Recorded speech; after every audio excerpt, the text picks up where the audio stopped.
ಬಲಗಾಲಲ್ಲ, ಇದು ಎಡಗಾಲೇನೆ. ಮಾರ್ಕ್ ಮಾಡ್ಬೇಕಾದ್ರೆ ತಪ್ಪು ಮಾಡಿದ್ದಾರೆ. ಹೆಂಗ್ ಸರ್ ಮಾರ್ಕ್ ಮಾಡಿ ತಪ್ಪು ಮಾಡ್ತಾರೆ? ಅವರೆಲ್ಲ ಎಕ್ಸ್ರೇ ಅವರು ಸೇಮ್ ಕಾಲು ಸ್ಕ್ರೂ ಅದು ಈಗ ಬಂದಿರೋದು ಎಕ್ಸ್ರೇ, ಈಗ ಇಲ್ಲಿ ಮಾಡಿರೋದು ಎಕ್ಸ್ರೇ. ಅದೇ ಅಲ್ಲ ಹೇಳ್ತೀನಿ, ಸ್ಕ್ರೂ ತೆಗ್ದಿದೀವಿ ಅಂತ ತೋರಿಸಿ okay sir, left side okay. ಈಗ ಒಂದೊಂದು ಟೈಮ್ ವಾಷರ್ ಗೀಷರ್ ಉಳ್ಕೊಂಡ್ಬಿಡುತ್ತೆ, ಅಲ್ಲಿ ಮಾಂಸ ಕಂಡ ಇರುತ್ತಲ್ಲ, ಅದ್ರೊಳಗೆ ಅದು ಏನಿಲ್ಲ ಅಂತ ತೋರ್ಸಕ್ಕೆ ನೀವು ಹೋಗೋದಕ್ಕಿಂತ ಮುಂಚೆ ತೋರಿಸ್ಬೇಕು. ಇದೇ ಕಾಲು ಸ್ಕ್ರೂ ತೆಗ್ದಿರ್ತೀವಲ್ಲ, ನಡೆದ್ ಬಿಟ್ರೆ ಫ್ರಾಕ್ಚರ್ ಆಗುತ್ತೆ. ಅದಕ್ಕೆ ನಾವು 3 ವಾರ ನಡೆಯಂಗಿಲ್ಲ ಅಂತ ಹೇಳೋದು.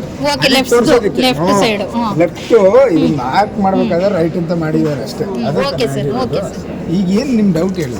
ಈಗ ರೈಟ್ ಸೈಡ್ ಕಾಲು ಹೆಂಗ್ ಕೂದ್ರು ಅಂತ ಹೇಳ್ತಿರೋದು ಹೇಳ್ತಿರೋದು ಅವರು. ನಿಮ್ ಕ್ವಶನ್ಗೆ ಬರ್ತೀನಿ. ಬಿಟ್ಟವ್ರೆ ಸರ್, ನಾನೇ ಸರ್ ಇಲ್ಲ ಸರ್, ನಾನೇ ಹೇಳಿದ್ದು. ಬಿಡಿ ಇಲ್ಲ ಸರ್, ನಾವು ಮಾತಾಡ್ತೀವಿ ಬಿಡಿ.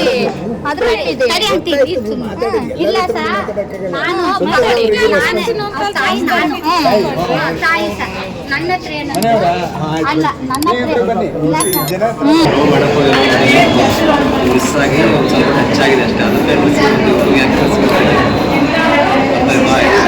ಅದಕ್ಕೆ ಸ್ಕ್ರೂ ಎಲ್ಲ ತಂದಿದ್ದೀವಿ. ಅದು ಸ್ವಲ್ಪ ತಿಂಗಳು ರೆಸ್ಟ್ ಬೇಕು. ಈಗ ತೆಗ್ದಿರೋದು ಒಳ್ಳೆಯ ಒಂದು ಸೈಡ್ ತಿಂದ ಸ್ಕ್ರೂ ಸಪೋರ್ಟ್ ಇರುತ್ತಲ್ಲ, ಈಗ ಒಂದು ತಿಂಗಳೆಲ್ಲ ಕೂತ್ಕೊಂಡು ಸರಿ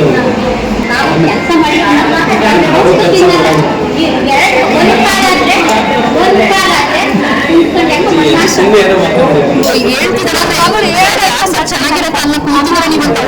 ಹೇಳ್ತಿದ್ದಾರೆ ಸರ್. ಅದಕ್ಕಿಂತ ಬೇಕಾ ನೋಡಿದ್ರೆ ಸುಮ್ಮನೆ ಮಿಸ್ ಅಂಡರ್ಸ್ಟ್ಯಾಂಡಿಂಗ್ ಪಕ್ಕದವ್ರನ್ನ ಕೇಳ್ಕೊಂಡು ಬಂದಿದ್ದಾರೆ ಅಂತ ಹೇಳ್ತಾರೆ.